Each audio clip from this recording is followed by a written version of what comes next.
1949-50ನೇ ಇಸ್ವಿಯಲ್ಲಿ ಚಿಂತಾಮಣಿಗೆ ಅಂದು ದಿವಂಗತ MC ಆಂಜನೇಯ ರೆಡ್ಡಿ ಅವರು ಸರ್ಕಾರಿ ಪಾಲಿಟೆಕ್ನಿಕ್ ಮೈಸೂರು ಸಂಸ್ಥಾನ ಮೈಸೂರು ರಾಜ್ಯದ ಆ ಆಡಳಿತದ ಸಂದರ್ಭದಲ್ಲಿ ಚಿಂತಾಮಣಿಗೆ ಒಂದು ಸರ್ಕಾರಿ ಪಾಲಿಟೆಕ್ನಿಕ್ ತರ್ತಕ್ಕಂಥ ಕೆಲಸ ಆಗಿದೆ. ಈ ಬರ್ತಕ್ಕಂಥ ವರ್ಷದಲ್ಲಿ 75 ವರ್ಷವನ್ನ ಪೂರೈಸತಕ್ಕಂಥ ಈ ಒಂದು ಸಂದರ್ಭದಲ್ಲಿ ನಾವು ಅದಕ್ಕೆ ಒಂದು ವಿಸ್ತೃತವಾದಂತಹ ಒಂದು ಯೋಜನೆಯನ್ನ ತಯಾರು ಮಾಡಿದ್ದೇವೆ. ಈಗಾಗಲೇ ಸುಮಾರು 15 ಕೋಟಿಗಳಲ್ಲಿ ಪ್ರಥಮ ಹಂತದ ಆ ಒಂದು ನವೀಕರಣದ ಒಂದು ಕೆಲಸಕ್ಕೆ ಇವತ್ತು ಪ್ರಾರಂಭ ಮಾಡತಕ್ಕಂಥ ಕೆಲಸ ಆಗಿದೆ. ಇದರ ಜೊತೆಯಲ್ಲಿ ಹಲವಾರು ಅಭಿವೃದ್ಧಿ ಕೆಲಸಗಳು.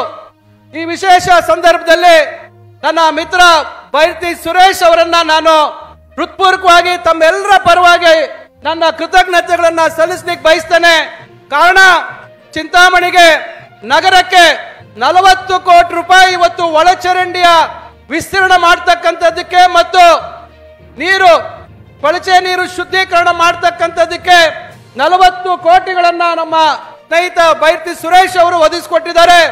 ಇದರ ಜೊತೆಯಲ್ಲಿ ಚಿಂತಾಮಣಿ ನಗರದ ಕುಡಿಯ ನೀರಿನ ಆಸರೆ ಆಗಿರ್ತಕ್ಕಂಥ ನಮ್ಮ ಕನಂಪಲ್ಲಿ ಮತ್ತು ನೆಕ್ಕುಂದಿ ಕೆರೆಗಳಿಗೆ ಅವರು ಅದರ ಪುನಶ್ಚೇತನ ಮಾಡಲಿಕ್ಕೆ ಅದರ ಸಾಮರ್ಥ್ಯವನ್ನ ಹೆಚ್ಚು ಮಾಡಲಿಕ್ಕೆ ಸುಮಾರು ನಮಗೆ 70 ಕೋಟಿವರೆಗೂ ಎರಡರಿಂದ ಸೇರಿ ಕೊಡ್ತಕ್ಕಂಥ ಒಂದು ಕೆಲಸವನ್ನ ನನ್ನ ಆತ್ಮೀಯ ಗೆಳೆಯ ಸುರೇಶ್ ರವರು ಮಾಡಿದ್ದಾರೆ.